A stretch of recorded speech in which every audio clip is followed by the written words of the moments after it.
Bienvenue à nouveau.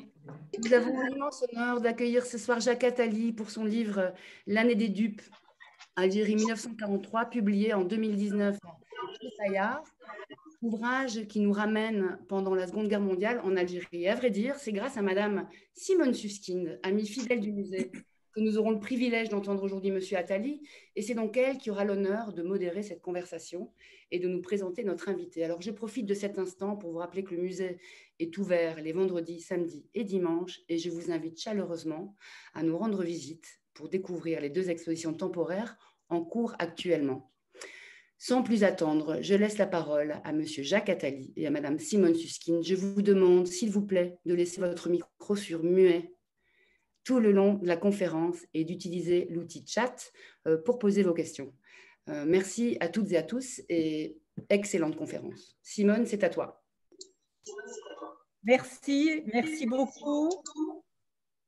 Merci beaucoup. Bonsoir à toutes et bonsoir à tous. Je suis vraiment très, très heureuse et très, très honorée de recevoir Jacques Attali en notre nom à tous sur un livre qui m'a beaucoup frappée. Il en a écrit tellement. Quand je pense à Jacques Attali, je pense qu'il vit 10 vies par jour et pas une vie par jour, comme la plupart d'entre nous. Quand on voit tout ce qu'il a fait dans sa vie, il a été le conseiller de Jacques Mitterrand, il a été le fondateur de la BERT, il a fondé une série d'institutions qui ont un rôle extrêmement important sur des questions qui touchent nos sociétés maintenant, pas seulement en Europe, mais dans le monde. Action contre la faim, Eureka sur l'innovation, Positive Planète, lutte contre la pauvreté, toutes ces questions liées au développement du microcrédit un peu partout dans le monde. Bref, il a fait tout ça et il fait tout ça. Et puis, il écrit je ne sais pas combien de livres par an. C'est une liste absolument extraordinaire et plusieurs livres sur le judaïsme. Je ne citerai qu'ici la Kabbale, le dictionnaire amoureux du judaïsme, 1492. Bref, j'ai eu la chance de pouvoir lire ce livre, L'année des dupes, Alger 1943. Et je vous ai accosté, Jacques Attali, quand vous êtes venu à Bruxelles, un peu avant l'épidémie. Vous étiez venu à Bruxelles lors des grandes conférences de la ville de Bruxelles pour parler de l'Europe.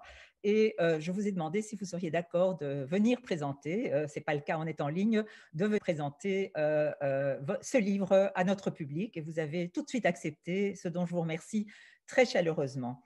Alors, voilà, vous êtes né, vous et votre frère jumeau, à Alger en 1943, dans une famille juive. Je voulais, comme première question, vous demander pourquoi vous avez voulu écrire ce livre sur l'Algérie autour de cette année 1943. Merci de votre accueil, chère Simone. Nous sommes des amis d'un certain nombre d'années et je suis très heureux d'être virtuellement à Bruxelles, une de mes villes préférées au monde, et où j'aimerais vraiment être avec vous ce soir. J'ai toujours rechigné à écrire des choses personnelles. Mes livres, mes essais, mes romans ne sont jamais sur moi. Je n'ai jamais parlé de moi dans un de mes romans. J'ai écrit des mémoires liées à l'action de François Mitterrand à sa demande. François, pas Jacques. J'ai écrit quelques livres de mémoire, mais jamais rien de personnel. Et peut-être avec le temps qui passe, je me suis senti le devoir de dire des choses plus personnelles. Donc j'ai fait cette année 2 livres plus personnels. L'un qui s'appelle À tort et à raison, qui est qui a été un dialogue avec un grand journaliste français qui a pris sur lui de lire tous mes livres et qui m'a interrogé sur les relations entre mon travail, mon action et donc ma vie aussi. Donc j'ai parlé de ma vie personnelle. Et en même temps, j'ai travaillé à comprendre un peu mieux ce qu'était mon enfance, que je n'avais pas voulu faire. J'ai toujours eu cette pudeur à l'égard des romans personnels. Je ne suis pas de la tradition l'essentiel des romans français sont des romans biographiques, autobiographiques ou inspirés de sa vie. Ce n'est pas mon cas. Tous mes romans sont très loin de moi par définition, ce qui est aussi un genre littéraire particulier. Là, j'ai été porté par la pression familiale, une demande de plusieurs de mes amis pour comprendre ce qui s'est passé. Et puis, je suis tombé sur quelque chose que j'aurais dû savoir depuis très longtemps, c'est que le décret Crémieux n'a été rétabli, on dira tout à l'heure dans quelles circonstances, ou pas rétabli, parce que je continue à penser qu'il n'a jamais été rétabli, aurait été rétabli le 24 octobre 1943, c'était une semaine avant ma naissance. J'étais très surpris de cette coïncidence, j'ai voulu essayer de comprendre, d'autant plus que mes parents ne m'en ont jamais parlé. Ils ont, comme beaucoup de Juifs d'Algérie de l'époque, censuré cette histoire, comme d'ailleurs les Ashkénazes ont beaucoup aussi censuré leur tragédie de l'Est, et n'en ont pas parlé dans les années qui ont suivi la guerre pour ceux qui ont pu survivre. Mais je n'ai jamais entendu parler de l'histoire que j'ai découvert peu à peu en regardant des films d'archives, en interrogeant des témoins, des enfants de témoins, parce que des témoins, il n'y en avait pratiquement plus, en trouvant des vieux livres qui avaient été écrits dans les années 50, en travaillant sur des travaux de chercheurs, puisqu'il y a beaucoup de chercheurs qui sont intéressés à cette période, mais en essayant de faire comme je fais dans mes livres biographiques, dans mes biographies, je crois beaucoup à l'importance implacable de la chronologie. Et donc, j'ai essayé de reconstruire une chronologie extrêmement minutieuse des événements de cette année 43.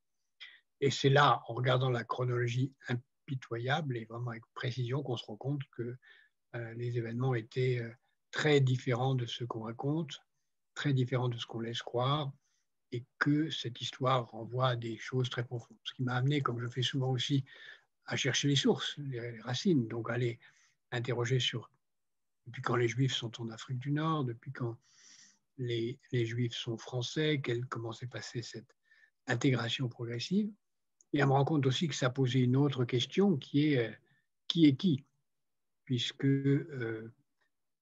au fond, derrière cette question de la place du judaïsme en France, en Europe et en Algérie, se pose la question de la place de l'islam en France. Puisque l'Algérie, c'était la France depuis 1830, à différence des autres colonies françaises, l'Algérie était un département français, et très vite, les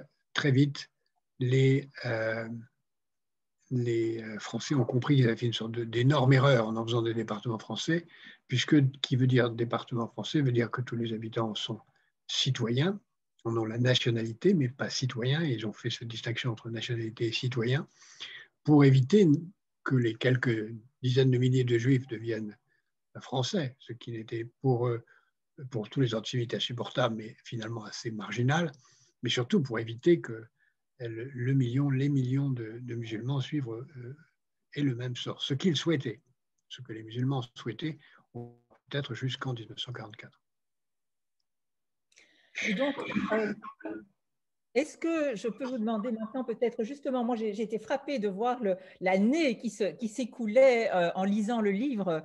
Est-ce que vous pouvez peut-être alors évoquer la situation des Juifs d'Algérie avant la Deuxième Guerre mondiale, puisque c'est une histoire, comme vous venez de le dire, qui s'inscrit dans le temps long, et pour nous permettre aussi de mieux comprendre les événements qui ont frappé, qui ont marqué la communauté juive par après.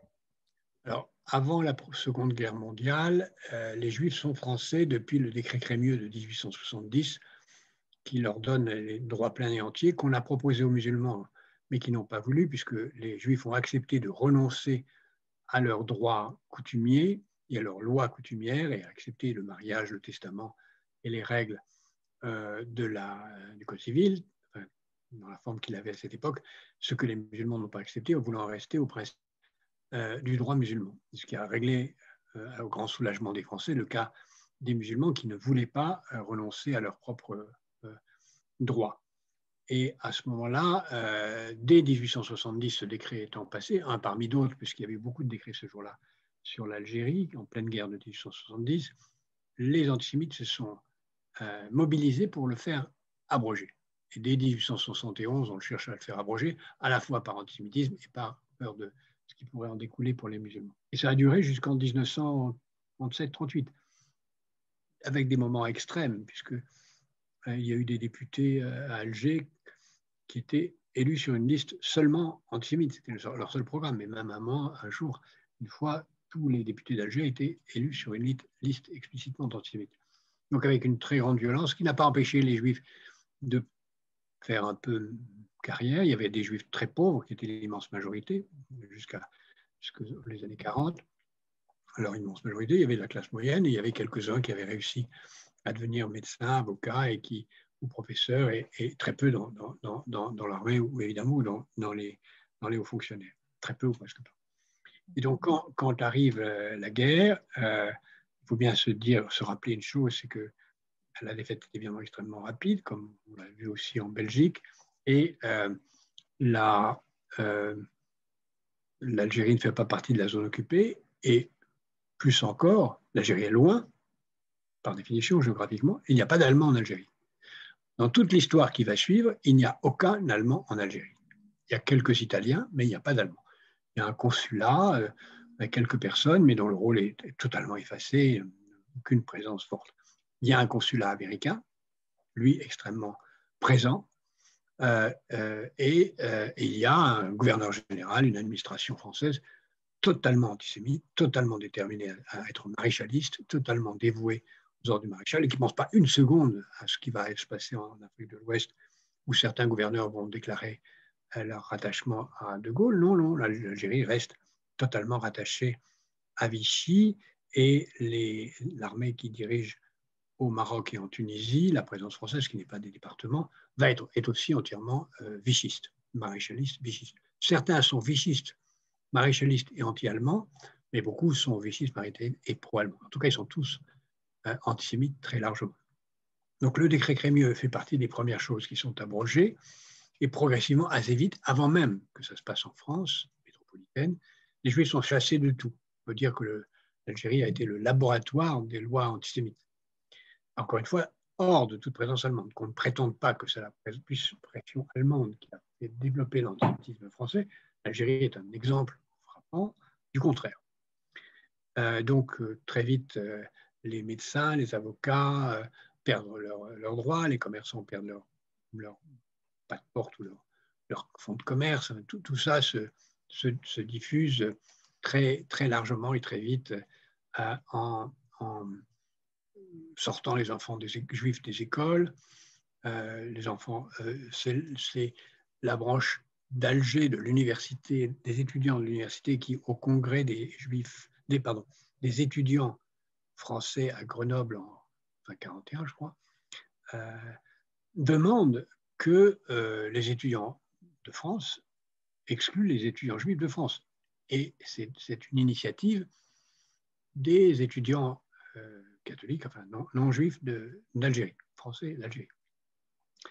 Français avec plusieurs sortes. Hein. Il y avait des Français, il y avait des Espagnols, des Italiens, des Maltais, toutes sortes de nationalités qui se retrouvaient dans la nationalité française, qui leur avait été donnée à toute vitesse pour accélérer et rendre possible l'extraordinaire processus d'expropriation des musulmans qui avait été réalisé entre 1830 et 1905. 1830, pendant un siècle, on a viré les musulmans de tout, on leur a enlevé toutes leurs propriétés foncières et rurales pour les donner à des colons qui venaient d'arriver. Les Juifs étant de ce point de vue très solidaires des musulmans, et les musulmans sont très solidaires. Quand le décret Crémieux est abrogé, les musulmans n'applaudissent pas, ils sont contre. Et ils disent il faut absolument qu'on rende la nationalité française aux Juifs parce qu'ils ont dans la tête que ça leur sera le préalable pour qu'elle l'obtiennent de nouveau. Tout à fait. Voilà où nous en sommes, disons à l'automne 42, quand commence l'histoire dont parle mon livre. Et donc à ce moment-là, un certain nombre de Juifs sont arrêtés, envoyés dans des camps, dans le désert.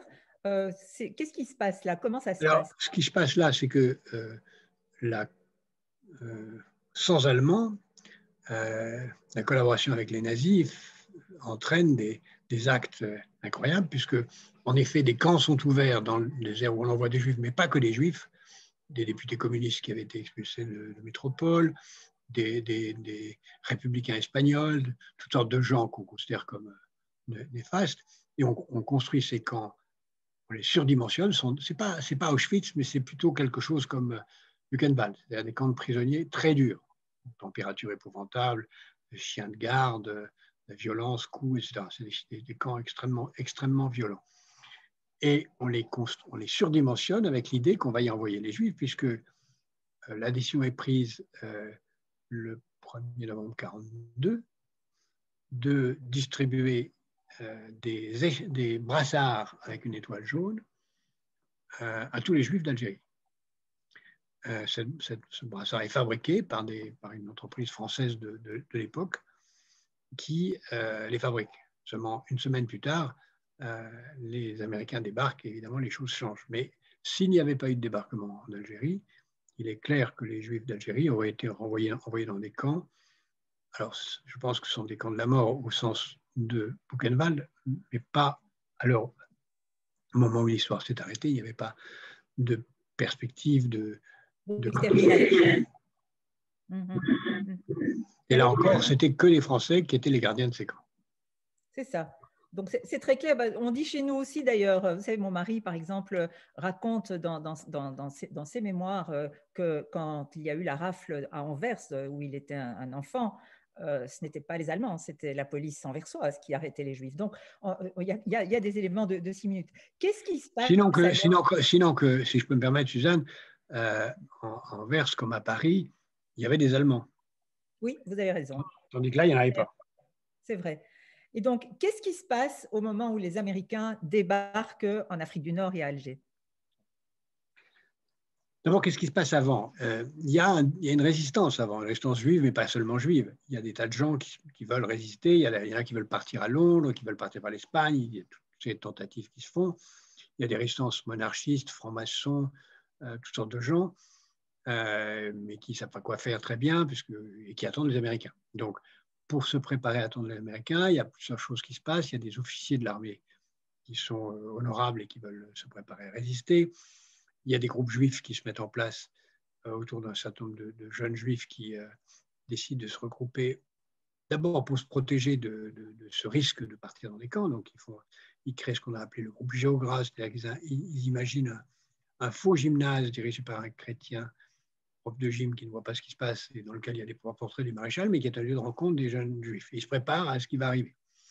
Et à ce moment-là, nous sommes en novembre 1942, il y a toujours, malgré la déclaration de guerre des Américains de novembre 1941, il y a toujours un consul des États-Unis à Alger, qui n'a pas été chassé, qui est un personnage très important, très proche de Roosevelt, qui s'appelle Robert Murphy, qui va jouer un rôle très important dans cette histoire, qui est en contact avec les armées américaines qui ont décidé de venir en Algérie. Pourquoi viennent-ils en Algérie? Non pas pour libérer l'Algérie, le Maroc ou la Tunisie, mais parce qu'il faut à tout prix aller le plus vite possible en Tunisie, en Libye et si possible jusqu'en Irak. D'une part parce que l'Irak avait été des troupes par un régime pro-nazi qui s'est ensuite très vite liquidé, et parce qu'il y avait du pétrole aussi en Libye et qu'il fallait à tout prix empêcher les armées allemandes qui commençaient à s'en approcher d'y aller. Donc, c'est comme d'ailleurs l'affaire de Stalingrad, c'est une affaire d'accès au pétrole. Il faut foncer à tout prix. Donc les armées américaines avancent. D'ailleurs, les nazis et les gens de Vichy pensent que cette armada qu'ils voient arriver va aller à Malte pour aller directement attaquer Rommel, les troupes allemandes. Mais en fait, les bateaux font demi-tour à droite et une partie va à Casa, une partie va à Oran, une partie va à Alger. Avec une organisation qui avait été prévue à Casablanca, ça se passe très mal, parce qu'il n'y a pas de Français qui réagissent, mais il y a des troupes françaises dirigées par celui qui va devenir le maréchal Juin qui tirent sur les Américains. C'est pour ça qu'on ne parle jamais du débarquement du 8 novembre 1942 comme un débarquement en terre française, parce que c'est un débarquement honteux, puisque les troupes françaises dirigées par un futur maréchal de France, qui avait d'ailleurs négocié avec Göring un peu avant, tirent sur les troupes américaines. On enterre cette histoire. À Oran, il y a aussi quelques juifs qui vont bouger, mais ça ne se passe pas bien non plus. Il y a aussi des tirs, et puis ça dure quelques heures, et les troupes américaines l'emportent. À Alger, l'alliance de 500 jeunes juifs plus d'officiers préparés, parce que les jeunes juifs n'ont aucune préparation militaire, ils sont des braves extraordinaires, mais ils n'ont pas de logistique ou de capacité de commandement, va réussir dans la nuit, avant le débarquement, alors qu'ils n'ont pas reçu les armes que les Américains leur avaient promis, à désarmer tous les chefs, et les généraux, les préfets, les administrateurs, tous sont désarmés et emprisonnés. Et quand les Américains arrivent, ça se passe plutôt bien. sauf qu'il y a deux importants juifs qui sont tués, deux officiers d'ailleurs, les rares officiers que les juifs avaient parmi eux, qui sont assassinés par des miliciens. Pour l'un d'entre eux, le lieutenant Dreyfus, c'est intéressant de le noter, non seulement parce que c'est très courageux, un milicien a tiré une balle dans le dos, mais pour une anecdote que je raconterai juste après. Et donc voilà, les Américains sont à Alger, le 8 novembre 1942, dirigés par un général qui est le général Eisenhower, et ils sont là. Tout le monde est sûr que, enfin, les Juifs sont sûrs que ceci, c'est la fin du rétablissement du décret Crémieux, la nation, l'arrivée de Gaulle dans les vallées des Américains, et ce n'est pas du tout ce qui se passe. Ce qui se passe, c'est que au lendemain du 8 novembre, les Américains découvrent que par hasard, et c'est vraiment un hasard, le numéro 2 du régime de Vichy est à Alger. Il est à Alger parce que son fils est mourant. Il n'est d'ailleurs pas mort. Son fils qui travaillait dans une compagnie d'assurance est à Alger est mourant. Il est là pour s'occuper de lui. Les Américains disent, on a un amiral, très bien, on lui donne le pouvoir. Stupéfaction générale, l'amiral Darlan, le numéro 2 de Vichy, pour le pouvoir, parce que les Américains n'en ont rien à faire. Ce qu'ils veulent, c'est le calme et avancer pour aller le plus vite possible en Libye. Donc, ce qui se passe en Algérie, ce n'est pas leur problème. Donc, ils laissent Darlan et ils mettent comme numéro 2 de Darlan un officier général maréchaliste, antisémite, anti-allemand, qui est le général Giraud, qui rêvait de prendre le pouvoir, mais qui ne le prend pas parce que Darlan est là, et qui gère au nom des Américains. Il gère, c'est beaucoup dire, parce que les forces antisémites et collaborationnistes sont toujours là. Darlan fait décorer la semaine suivante le milicien qui a assassiné le lieutenant Dreyfus. Et tous les jeunes qui ont organisé la libération d'Alger sont arrêtés et envoyés dans les camps. Certains même sont menacés de mort, enfin fusillés. Il y a des libérations très incroyables avec des officiers américains ou canadiens qui ont rompu, désobéi aux ordres pour libérer ces jeunes gens, etc. etc. Mais ça s'installe comme ça. Alors, comme on sait peut-être, vous savez peut-être que un mois plus tard, Darlan est assassiné par un jeune homme résistant, un Bonnier de Chapelle, qui était d'ailleurs convaincu qu'il serait vite exfiltré parce qu'il avait l'accord de tous les réseaux de résistance pour le faire, mais il n'est pas du tout exfiltré. Il est jugé, condamné, exécuté dans la nuit, parce que personne ne veut parler trop de ça, et le pouvoir passe au numéro 2, c'est-à-dire Giraud. Et tout va bien, on continue comme avant, les textes sont là. Alors, tout le monde aux États-Unis proteste. Qu'est-ce qui se passe? Rien ne change en Algérie, sur pareil, etc. Il faut attendre le 30 mars, c'est-à-dire 2 mois plus tard, 20 mars, je crois, je me trompe de date, je crois que c'est le 30 mars, pour que Giraud soit conduit à faire un discours écrit assez largement par les Américains et par Guy Mollet, qui dit à la radio, très solennel, qui dit tous les actes juridiques pris par Vichy sont annulés. Les juges sont tout contents, donc le décret de Crémieux est rétabli. Et il rajoute dans une phrase juste après, par contre, nous abrogeons l'abrogation du décret Crémieux, le décret Crémieux est bien abrogé, mais nous réabrogeons le décret Crémieux, parce que nous estimons que le sort des Juifs et des musulmans doit se régler d'un commun destin après la guerre. Stupéfaction, c'est donc pas Vichy qui supprime la nationalité juive seulement, ce sont les alliés, les Anglais, les Américains, les Français, sous l'ordre de Giraud. Et les Juifs n'ont aucun droit nouveau, ils sont toujours dans cette totalement. Et là se passent plusieurs mois, nous sommes en mars, Giraud peu à peu est éliminé par De Gaulle, qui arrive en Algérie en juillet, et qui peu à peu prend le pouvoir, parce qu'il a beaucoup plus d'aura, de puissance, de réflexion, etc. Giraud est éliminé, et la pression se fait très forte pour rétablir les droits des Juifs, mais De Gaulle ne veut pas en entendre parler. Et son gouvernement provisoire dit non, on verra ça après la guerre, on verra ça après la guerre. Il ne fait pas d'effort non plus pour rétablir les droits des Juifs dans l'armée, puisque les jeunes Juifs demandent à partir au front, on les envoie dans des régiments tout à fait particuliers, parce qu'on ne veut absolument pas qu'ils aient les titres de gloire. Puis après, on finit par commencer à les envoyer au front, mais à peine encore, très peu. Et puis arrivent des gens de Londres, qui ça ne peut pas rester comme ça. De Gaulle ne veut pas rétablir le décret Crémieux, personne n'en veut, mais enfin, on va trouver une combine.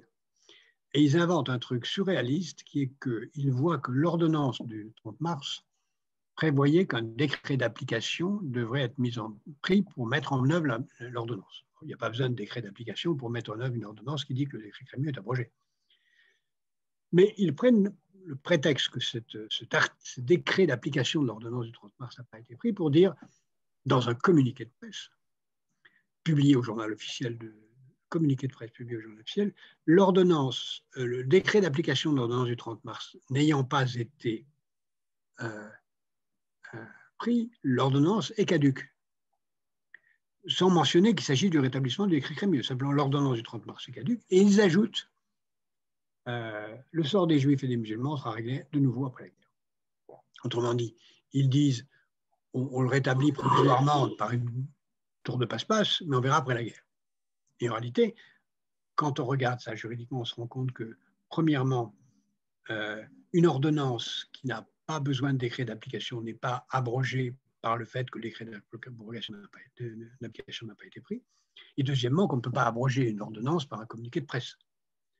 Donc, pour moi, comme pour beaucoup de juristes qui commencent à se pencher sérieusement sur le problème, le décret Crémieux n'a jamais été rétabli. Il n'empêche que tout le monde a considéré qu'il l'était, qu'après ça, les Juifs d'Algérie sont partis vers la guerre comme les autres Français, et que personne n'a remis en cause.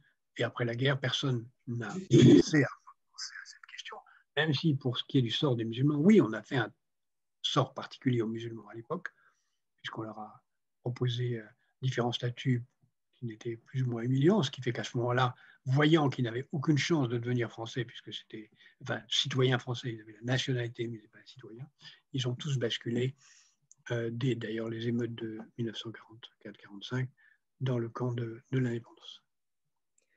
Ce qui est très intéressant aussi dans ce que vous écrivez et qu'on sait quelque part, c'est que finalement les relations entre les Juifs et les musulmans, tout au long de cette histoire compliquée, n'ont jamais été mauvaises. C'est l'antisémitisme de tous les autres acteurs qui a joué pendant cette période. Oui, il y a eu deux choses qu'il faut noter. D'abord, il y a quelques musulmans qui ont été pro-nazis, tout simplement parce qu'ils disaient les Français ont été battus par les Allemands, ça prouve que la colonisation française n'est pas bonne et qu'on peut la vaincre. Donc, il y a eu quelques musulmans qui ont pris un parti pro-nazi, assez peu nombreux. Et d'autre part, il y a eu quelques manifestations, quelques émeutes musulmanes anti-juives. Très peu, il y en a une très célèbre à Constantine, mais dont maintenant tous les livres d'histoire et les témoignages, les études les plus sérieuses montrent qu'elle a été un coup monté par les Français qui ont prétendu ou fait croire dans la partie arabe de la ville qu'un juif avait pissé sur une mosquée et ça a entraîné un mouvement terrible contre les juifs et avec une armée française qui ne s'est pas mêlée, qui reste à l'écart et qui fait que la chose a été terrible. Terrible, il y a eu 35 ou 40 morts, c'est quand même rien, d'ailleurs des gens portant le même nom de famille que moi. C'est le seul exemple. En dehors de ça, l'alliance était totale, au point même que la LICA, qui était à l'époque l'autre nom de ce qui va devenir la LICRA, s'installe partout en Algérie, et dans les villages, il y a un chapitre de la LICA. Donc beaucoup de chapitres de la LICA, donc lutte contre l'antisémitisme, sont dirigés par des notables musulmans. Il y a une alliance totale qui se produit là et qui reste très longtemps. Les deux grands dirigeants, Messali Hadj et Ferhat Abbas, disent explicitement qu'ils sont pour le rétablissement du décret Crémieux. Des messages passent dans toutes les synagogues, dans toutes les mosquées, disant surtout quand les biens juifs sont vendus à vil prix, il est interdit aux musulmans par les imams de racheter les biens juifs, en disant on ne profite pas du malheur de nos frères, explicitement dit dans les mosquées. Donc il y avait une solidarité extrêmement grande, au point que les musulmans d'ailleurs ont cru très longtemps que tous les juifs d'Algérie allaient prendre le parti de l'indépendance. Et alors, qu'est-ce qui se passe après la libération? Qu'est-ce qui va amener, avec la décolonisation, la guerre d'Algérie, etc., à cette coupure massive entre les Juifs et les musulmans d'Algérie, qui fait que les Juifs vont partir aussi massivement? Votre famille est partie en 1956, un peu plus tôt que beaucoup d'autres, mais il y a ce départ massif des Juifs avec les pieds noirs vers la France. À la date où mon père a décidé de partir, il n'y avait, et j'ai retrouvé le chiffre que très récemment, il n'y a eu que 115 familles qui ont quitté l'Algérie entre 1945 et l'été 1956. Donc, c'était vraiment, mon père qui était à la fois commerçant aisé, très religieux, pratiquement rabbin et communiste, pensait qu'il fallait que l'Algérie soit indépendante, mais que les Juifs, ni les autres Français, n'y avaient pas leur place, et qu'il nous fallait partir. Donc il disait, c'est à eux, c'est pour eux, c'est leur terre, il faut leur rendre. Quelques Juifs ont pris le parti de l'indépendance et ont choisi de rester, mais dans le choix, il y avait un choix entre l'obscurantisme dans lequel on avait laissé les musulmans et l'incertitude de ce qui allait se passer après, et l'extraordinaire appel à la modernité que les Juifs avaient ressenti dès 1830. Dès 1830, c'est très frappant quand on regarde les arbres généalogiques ou les cahiers dans les mairies ou dans les synagogues. Tout le monde prend des noms français. On abandonne les prénoms juifs. On ne change pas les noms, mais on change les prénoms. Et donc, il y avait une volonté d'intégration extraordinaire que moi, j'ai de cette façon subi le sort, puisque mes parents qui parlaient entre eux l'arabe, qui était leur première langue, la deuxième étant l'hébreu, le français étant la troisième, trois langues qu'ils parlaient parfaitement sans accent, parlaient entre eux en arabe, mais ont empêché mon frère et moi d'apprendre cette langue. Ce que je regrette évidemment. Parce que, non pas par hostilité d'aucune façon à l'égard de l'islam, mais parce que le français, c'est le monde moderne, c'est l'avenir, c'est l'intégration. On n'a rien à faire ici, il faut penser à l'avenir. Donc, très peu de Juifs, quelques-uns ont choisi la cause. Il y a eu des grands résistants du FLN qui étaient juifs, mais ça se compte sur les doigts deux ou trois mains. Alors, avant de passer la parole au public, cette semaine a été une semaine très importante en France par rapport aux relations entre la France et l'Algérie, puisque Benjamin Stora a remis à Emmanuel Macron ce rapport sur les questions mémorielles portant sur la colonisation et la guerre d'Algérie. Je voulais avoir un peu votre sentiment et puis on passera la parole au public. Je ne me prononcerai pas sur ce texte, non pas par prudence quelconque, mais je ne l'ai pas lu. Donc, je n'en sais rien. Je pense que tout ce qui peut rapprocher l'Algérie et la France est bon à prendre. Encore faudrait-il que les Algériens le veuillent aussi. Donc, il faut espérer que l'homologue de Benjamin Stora s'exprime. Et je crois pour l'instant qu'il ne l'a pas fait. Mais on ne peut pas se réconcilier avec quelqu'un qui se pose la question de savoir s'il doit se réconcilier. Et je pense que cette réconciliation est nécessaire. Elle suppose un mea culpa français immense, qui est loin d'être fait. Donc, il faut à tout prix que cette évolution soit faite vite, mais pour cela, il faut vraiment que la France fasse beaucoup plus d'efforts. À côté de chez moi, il y a une avenue Bugeaud, du nom d'un des plus grands massacreurs de l'Algérie, qui reste une avenue Bugeaud.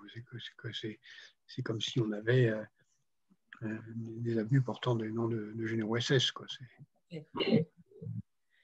Tout à fait. Mais en tous les cas, c'est probablement un moment, un tournant quelque part, puisque on dit partout dans les médias que vous avez un président maintenant qui est né après la guerre d'Algérie et qui a un autre regard sur cette période et qui, tout en ayant à gérer les différentes opinions, les différentes tendances, essaye de faire avancer les choses en termes de reconstruire quelque chose qui soit plus de commun, ce qu'on peut avoir de commun avec l'Algérie par rapport à tout ce qui a entaché les relations entre les deux pays. Quoi. Vraiment, voilà. Mais il n'est pas le premier, c'était le cas aussi de François Hollande et Nicolas Sarkozy avait fait aussi sa part, mais il faut avancer plus vite dans cette direction, c'est clair.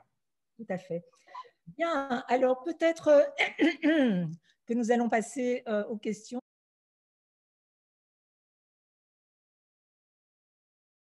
L'indigénat, c'est un code qui déterminait des droits extrêmement soumis aux musulmans, qui était une absence totale de droits de propriété, une soumission à l'ensemble des règles.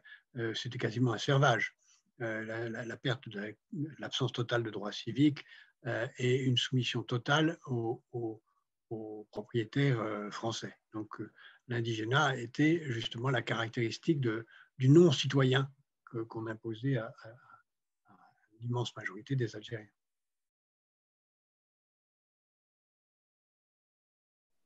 L'Église catholique, qui était représentée à Alger par des prêtres ou un évêque, n'a pas joué un rôle, à mon sens, très particulier dans cette affaire.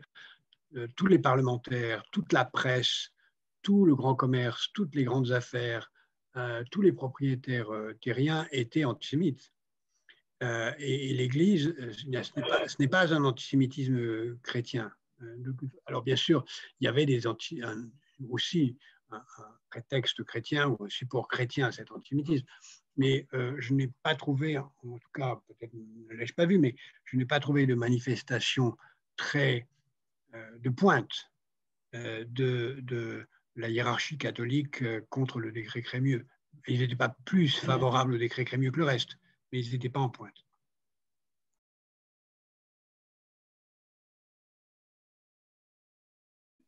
Considérable. C'est la base de repli. Donc, il y a encore beaucoup de soldats américains tout le temps. Il y a le débarquement des différentes choses. Il y a le fait, qui va être très important, que la nourriture, qui était si difficile à trouver, va être beaucoup plus facile. On va voir apparaître, ce qu'on verra ensuite apparaître dans d'autres parties de la France, le chewing-gum, le lait condensé, les couches pour bébés, l'ensemble des choses que les Français n'avaient pas avant, et en particulier les Juifs. Ma mère m'a souvent raconté qu'elle n'avait absolument rien de ce qui aurait pu l'aider à la naissance de mon frère et moi si les Américains n'avaient pas été là. Donc il y a une très grande présence. Eisenhower reste à Alger jusqu'à revenir ensuite pour préparer le débarquement en Normandie. Il reste à Alger. Il a vécu plus d'1 an à l'hôtel qui s'appelait à l'époque l'hôtel Saint-Georges, et tout l'état-major américain, anglo-américain était là. Donc c'était une ville très largement américaine je dirais, jusqu'au novembre 43. Je vais remercier Jacques Attali, vous montrer la couverture du livre, vous remercier pour votre attention, pour le public nombreux qui nous a suivis. Vous remercier, vous personnellement, Jacques Attali, de nous avoir consacré ce moment sur une question dont beaucoup ignoraient d'ailleurs la réalité et qui a certainement contribué à ce que nous comprenions mieux ce qui s'est passé pendant cette période en Algérie avec la communauté juive en particulier. Merci beaucoup. Merci à tous.